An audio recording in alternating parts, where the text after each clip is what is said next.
Well, my last video ended abruptly because of the my storage kind of ran out on my phone. But we weren't done quite yet. Ellis still has to eat. He's busy flaring up at Bear over there.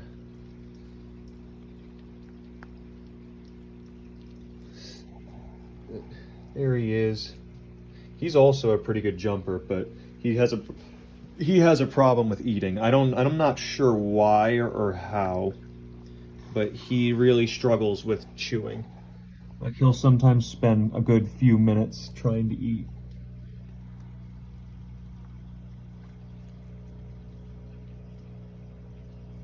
He might be getting better with it. He did also come from water that wasn't looking too great, so now that he's actually in a better tank and doing better, he's actually seeming a lot healthier than when I got him. Every day he seems to be doing better. Because when I got him, he was clamped up really badly, and his fins didn't look bad, but like I say, the water didn't look too great, and that's usually a sign that there's usually some nitrates in their cup. But he's doing a lot better now. His fins are completely full. Like, I was worried that they might be a little tattered or something, but no, they all look, he looks gorgeous. He's a beautiful betta. It's like, you're talking shit about me, aren't you?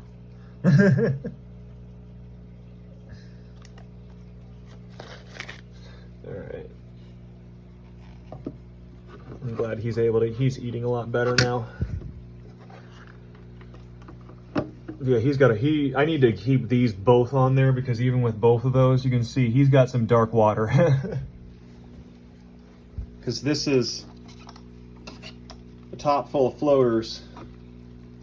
And even still, I know this has got to be disorienting for a lot of people. I know I'm not a good videographer, but this tank is a lot brighter than that one. It's only got this one light, which I had one of these on this other tank and it wasn't that good. Hey, Bear. He's got, I thought it was fin rot, but I think they're fin nips. He was nipping at himself or something because his top fin's got some pieces of it missing. And it doesn't look too great, but his behavior doesn't tell me he's unhealthy. Like, it doesn't look good. That's why it's like, I have, like, it's medicated water. I could probably put some salt in there. I know like, salt for aquarium salt is like a miracle cure. If you don't know what aquarium salt is, you need to make sure that you get fresh water if you're doing fresh water. You can see it's freshwater aquarium salt. And you would be using this if you wanted to set up a brackish water aquarium as well, but there's also a very, very strict amount that you need to put in. Like, depending on what fish, if you have a Corydoras or something like that, you would be using a very small amount of that salt because they are very sensitive to it.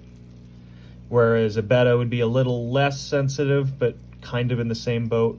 You can see Ellis flaring up over there. Man, he looks gorgeous when he flares. Look at that.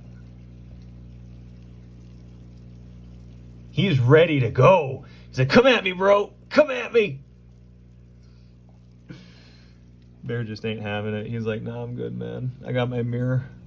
Oh, nope. Now Bear's ready. He's getting a little agitated now. He sees him. Well, try to get him to eat.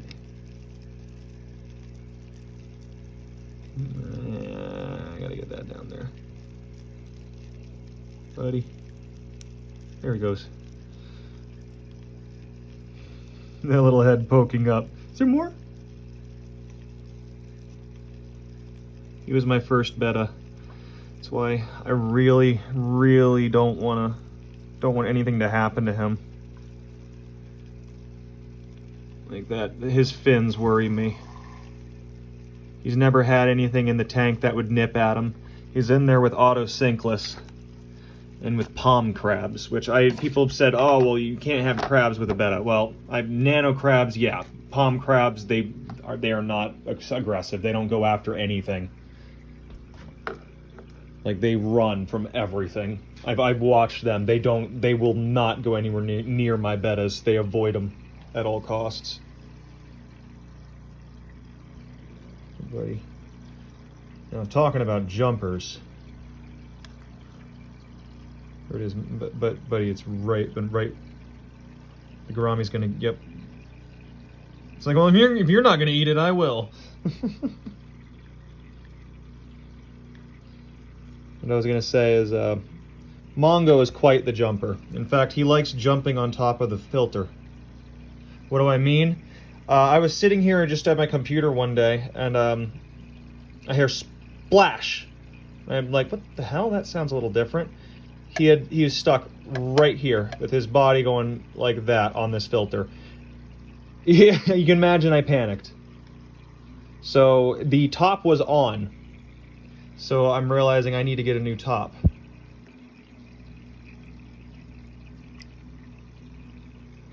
All right, yeah, they're getting to the frenzy point, because the garfish, which is the doctor fish, he'll also eat these. I love him though. Like, he's a goofy little fish.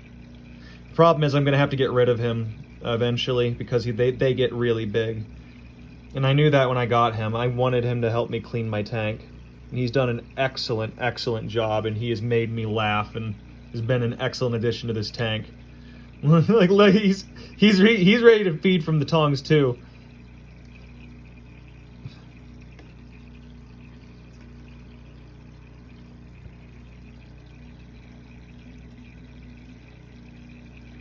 He's like, it's mine. It's mine.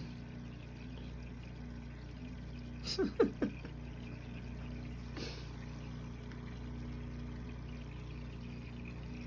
you go, buddy. I'm gonna have you jump for a little bit, I guess.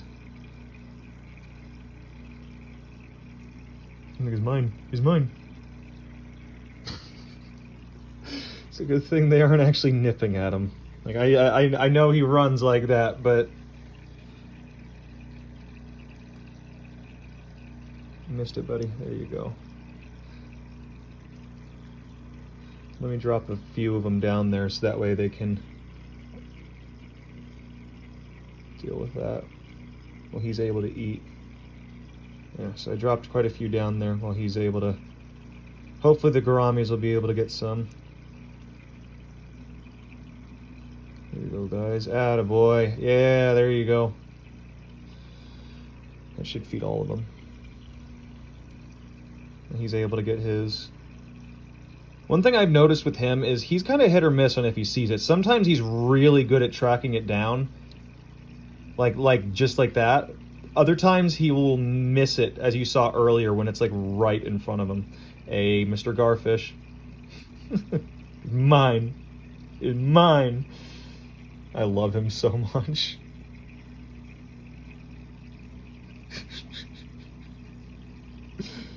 Oh, man. He's kind of naughty, isn't he?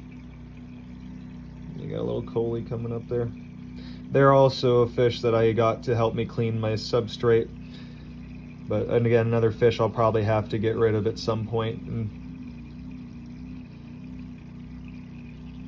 And now that this tank has been nice and cycled and has been cleaned nicely, I really need to think about who are going to be the permanent residents. So, Mongo is definitely going to be the permanent resident. He is the centerpiece fish. And the sparkling gouramis, I think, are going to stay in there with him because he seems to find them kind of interesting from time to time. Like, the important thing to keep in mind is bettas don't really need friends. Think about it this way. If a betta is in a tank by itself, it needs something to entertain itself.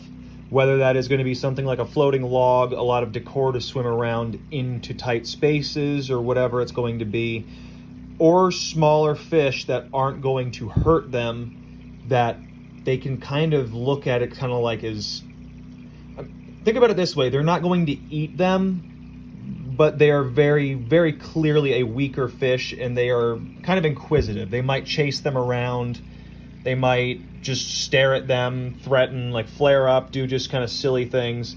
But I've never seen him go at them. Like I've seen him flare at them, sometimes chase them a little bit, but he's never actually come close to opening his mouth at any of them.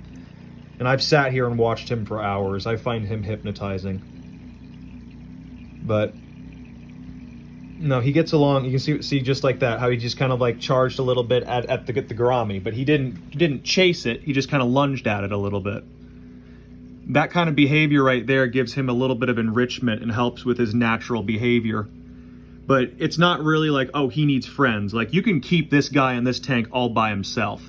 In fact, that's something I'm debating on doing, is actually getting a small, like a little smaller, like 10-gallon, or maybe I think a little shallow 7-gallon would be pretty cool. If I can get like a little custom-built shallow tank, make it nice and long for the gouramis to run around in. I could have their own tank all set up, because I find them neat too. Like, everything in this 20-gallon has just been so much fun to watch. The autosynclists need to pick up the slack though, because they're starting to have a little bit of algae growth around here. I can see it. They're going to have to start picking up the slack, because that's what they're in there for. Although I do have a little slow release food pellet, they might be pecking on that every once in a while. But yeah, I've been, of course, because of the stocking in this tank, I have to make sure that I'm always testing my water, because that's one of the downsides of having a lot of stocking. Like, I like it because even though this tank isn't, like, I wouldn't say it's severely overstocked right now, as the fish get bigger, I will openly admit, yeah, it would be, which is why the reason why I have them is just to help me clean my tank, really. And obviously now that that's done, the tank's all looking pretty nice. There's still some stuff on the bottom, but that's going to be there. That's just some plant matter. And I can get some shrimp to help me clean that. I just need big enough shrimp that he doesn't eat them. Probably be some larger ghost shrimp or something, because that way even if he does, I don't care too much. But yeah, that's what a feeding usually looks like. It can take about 10 to 20 minutes usually. I find it very therapeutic. It's always fun seeing their different personalities coming out whenever it's time to eat. I didn't really need to get her out, but the more I look at her, the more I think, God, she's gonna pop any day now.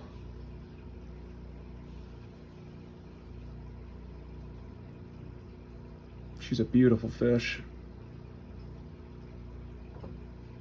So are you, Lily.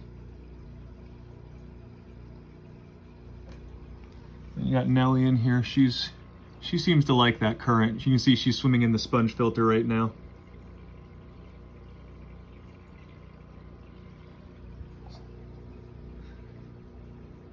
Yeah, I was gonna do some gaming today, and now I'm not sure that I'm going to, because I think I'm just gonna end up watching these guys today. But yeah, I hope everyone's day's been going well, and I'll catch you later.